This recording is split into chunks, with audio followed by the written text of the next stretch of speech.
Hey everyone, welcome back to my channel. I am Timmy Treacle, and I have another top 10 list for you guys today. I'm going to be giving you guys my top 10 Joe Pantoliano movies. Now, if you guys aren't familiar with him, he's been in the movies Bad Boys, the trilogy with Will Smith and Martin Lawrence, The Fugitive, U.S. Marshals, The Matrix, movies like that. Now, I've only seen 10 of his movies, so there's going to be no honorable mentions. So let's get right into this list. Coming in at number 10 is Larry the Cable Guy, Health Inspector. He plays Mayor Gunn. Even though it's a small role, it's still pretty funny. Uh, but I like Larry the Cable Guy, Health Inspector, as a movie anyway. Actually, I think it's a little underrated. Uh, but it does come in at number 10 because it is a smaller role. But still, he gives actually a good performance in the limited role he has. Coming in at 9 is Bad Boys 1, if you want to say it that way. I will. He plays Captain Howard, of course. Bad Boys is what got this trilogy started. At first, the movie wasn't really well received, but over time has developed a strong cult following. For me personally, I've always loved the movie. I love the trilogy. I really don't understand the hate for the movies, with the exception of maybe Michael Bay's involvement, which in that case, I don't understand that either. But to each their own, everybody has their own opinions. For me, though, Bad Boys comes in at number 9. Number 8 is Baby's Day Out, where he plays Norby. He plays one of the 3 kidnappers who are after this baby for some ransom to get a big payday because the parents are rich. But the baby ends up thrashing these guys and gets them in all different kinds of physical hijinks and situations. And it's a funny ass movie with if you didn't know, Vern Troyer, who plays Mini-Me, actually was the stunt double for the baby in this movie, which I didn't know at the time. But yeah, you learn a lot of things when it comes to these movies. But yeah, Baby's Day Out comes in number 8. If you haven't seen that movie, check it out. It is freaking hilarious. Number 7 is Bad Boys 2. Again, he plays Captain Howard. Now, this is a sequel that I think is highly underrated. The action alone in this movie is worth watching. And then the comedy. The comedy is so freaking hilarious. To me, I like this movie better than the first one. The comedy is better. The action is better. There is a car chase scene in this movie that is one of the best in any movie out there. I will put it up against any movie you guys can think of. These buddy cop movies, I just love. Beverly Hills Cop, 48 Hours. I mean, just it goes on and on. But I love this sequel. And like I said, I don't understand the hate for this movie. The performances of Lawrence and Smith alone, I love it. And so it comes in at number 7. Coming in at number 6 is Risky Business, where he plays Guido, the pimp. In this movie, he is the pimp to Rebecca De Mornay's character, among others. In this movie, he ends up taking all the belongings from Joe, played by Tom Cruise, who has to pay a lot of money that he had. He had some stocks and bonds in the bank, but he had to take that money and buy back all of his parents' belongings before they got home from vacation.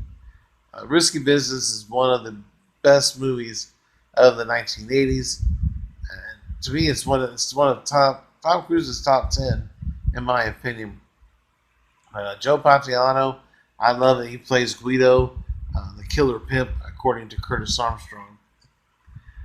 Coming in at number 5 is La Bamba, where he plays record producer Bob Keane. He's the one that finds Richie Valens, played by Lou Diamond Phillips in the movie, and brings him in, starts recording, and then from there, Richie's career takes off. But it's a short career. If you don't know, Richie Valens died the day that music died. That is referred to in songs. It was one big tragedy where we lost some great rock and roll legends. And like I said, Richie Valens was only 17, and he had 3 hit songs within a short 7-8 month period before his death, and it's very tragic. But La Bamba is one of my favorite bio movies. In fact, I think it's my favorite bio movie. But Joe does a great job as Bob Keane, along with the rest of the cast. So definitely check out La Bamba if you haven't seen it. Number 4 is The Fugitive, where he plays U.S. Marshal Cosmo Renfro alongside Tommy Lee Jones, amongst others. Great movie. Harrison Ford, fantastic in it. And yeah, it's a blast. Check out The Fugitive. Number 3 is The Goonies, where he plays Francis in the movie. He's one of the 3 Batellis that are they break out Francis's brother out of the jail, the local jail there, and they're on the run. They have their mom, and the 2 guys are constantly bickering back and forth, which I absolutely love because I can relate, because I do the same thing with my older brothers, you know. But it's all in good fun. There's no hate, but we have a lot of fun, just like the 2 guys do in The Goonies. And The Goonies is a classic 1980s movie. So if you haven't seen The Goonies, you better get on that. But Joe Pantoliano as Francis is freaking hilarious. And it comes in at number 3. Number 2 is a movie I just recently watched that came out this year before the pandemic really set in, and that is Bad Boys for Life. Again, he reprises his role as Captain Howard, and in this movie, there is a couple of twists, which I won't spoil, but it really, the first time it happened, it really caught me off guard because I never thought it would happen. But wow, just what a punch to the gut reaction I gave when it did happen. But yeah, I think Bad Boys for Life is the best of the trilogy. And from what I hear, there are plans to make a 4th installment. So I am looking forward to that once we get past this pandemic. So coming in at number 1 is the movie The Matrix, where he plays Cypher. He starts off as a good guy, but behind the scenes, behind people's back, he has a plan to basically set him up so he can get rich. He eventually becomes the bad guy, and eventually he gets what's coming to him as well. Keanu Reeves is great in this movie, along with the rest of the cast. But did you know Will Smith was the first to be approached about playing Neo in The Matrix, but instead he did the movie Wild Wild West.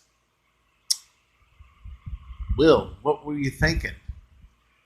But I can't really imagine Will Smith being Neo in The Matrix now that Keanu was in it and has reprised the role 3 times.